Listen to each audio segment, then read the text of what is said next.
প্রথমবারের মতো আসাম থেকে একা একা জার্নিটা কেমন ছিল আর একা কেনই বা আসলাম সেই সমস্ত কিছুই কিন্তু আজকের ভিডিওতে আমি তোমাদের সাথে শেয়ার করব। চলো আজকের ভিডিওটি দেখতে থাকো, আশা করি তোমাদের সকলের খুবই ভালো লাগবে। 9:30 মতো বাজে আমি কিন্তু রেডি হয়ে বেরিয়ে গেছি। সকলকে বলে নিচ্ছি, এ বাড়ি ও বাড়ি সকল জেঠু জেঠি সবাইকে বলে নিচ্ছি। আর হ্যাঁ, আসামে কিন্তু জেঠু জেঠিমাই বেশি, কাকু একটাও নেই। কাকু বলতে আমাদের ওখানে জলপাইগুড়িতে শিলিগুড়িতে দু একজন রয়েছে, তাছাড়া সকলেই কিন্তু বাবার বড়। চলো সকলকে বলে আমি বেরিয়ে যাব এখনই।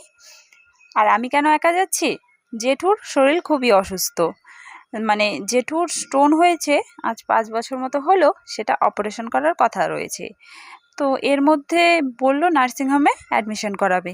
নার্সিংহোমে অ্যাডমিশন করালে সেক্ষেত্রে দিদি কি করে চলে যায়, তাই দিদি বাধ্যগত থাকছে।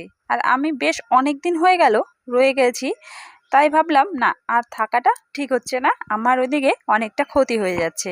তাই কিন্তু আমি বেরিয়ে যাচ্ছি একা একাই। আর সকলেই কিন্তু টেনশন করছিল, কারণ এর আগে কখনো একা একা আমি আসিনি বা যাইও নি, সেজন্য কিন্তু সকলেই টেনশন করছে। দাদারা বলছিল আর 2 একদিন থেকে যা, একসঙ্গেই চলে যাস, কিন্তু না, আমি বেরিয়েই যাচ্ছি। এখানে দেখো ঠাকুমা চলে এসেছে, ঠাকুমাও বলছিল একা একা যেতে পারবো কি না।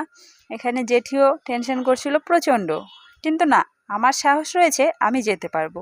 আর এটা তো রাতের জার্নি নয়, দিনের বেলা জার্নি, তাহলে কি অসুবিধা আছে। এখানে দেখো স্টেশনে কিন্তু পৌঁছেও গেছি। স্টেশনে পৌঁছতে একটু লেট হয়ে গেছে, ট্রেন ছিল মোটামুটি 11:12-তে, কিন্তু আমরা পৌঁছেছি 11:30 নাগাদ স্টেশনে। তবুও দেখি ট্রেন আসেনি, কারণ ট্রেন লেট ছিল। আর এই দেখো বড়দা এসেছে আমাকে গাড়িতে উঠিয়ে দেওয়ার জন্য। আমি বললাম আমি একা পারবো, তুই চলে যা, কিন্তু না, ও আমাকে ট্রেনে উঠিয়ে ট্রেন ছাড়লো, তারপরেই কিন্তু এখান থেকে গেল। আর ট্রেন আসলো কটা জানো তো, 1টার সময় আমি ট্রেনে উঠলাম। যেহেতু একা ছিলাম একটু বোরিং ফিল করছিলাম, তবুও ঠিক আছে, হেডফোন লাগিয়ে ফোন দেখছিলাম, গান শুনছিলাম, অতটা খারাপ লাগেনি। আর দেখো এই স্টেশনটা কতটা সুন্দর দেখতে, আমার কিন্তু এই স্টেশনটা দেখে খুবই পছন্দ হলো। ট্রেন দাঁড়িয়েছে, ভাবলাম তোমাদের সাথে একটু শেয়ার করি। দূর থেকে পাহাড় দেখা যাচ্ছে, আর পাশে কিন্তু কৃষ্ণচূড়ার গাছে খুব সুন্দর ফুল ফুটেছে। সেটা তোমাদের সাথে দেখাতে পারলাম না আমি, কারণ ফোনে বোঝা যাচ্ছিল না, কিন্তু খুব সুন্দর লাগছিল সামনে থেকে। আর দেখো পাহাড় গাছপালা, এত সুন্দর একটা জায়গা, আমার মনে হচ্ছিল এখানে একটু নামি কিছুক্ষণ বসি, কিন্তু কিছু করার নেই, ট্রেন চলে যাবে, আমার জন্য তার ট্রেন ওয়েট করবে না। তাই আমি তোমাদের সাথেও শেয়ার করলাম, আর নিজেও মন ভরে দেখতে দেখতে যাচ্ছিলাম। আর ট্রেনে কিন্তু খুব একটা ভিড় ছিল না। এর আগে মা বাবা যেদিন গেল সেদিনও নাকি খুব একটা ভিড় ছিল না, আমিও আজ যাচ্ছি, খুব একটা ভিড় নেই। মোটামুটি 2-1টা স্টেশন পরেই কিন্তু ট্রেন একদমই ফাঁকা হয়ে গেছে।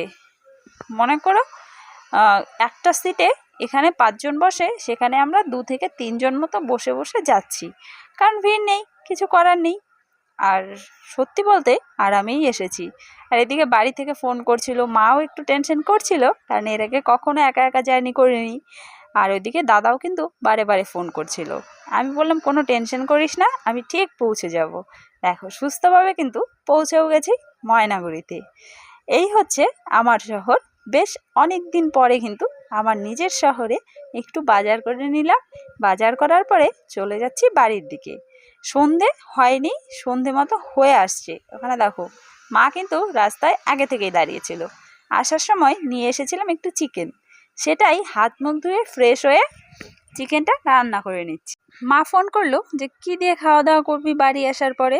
হ্যাঁ ঠিক আছে, আমি কিছু একটা নিয়ে যাচ্ছি।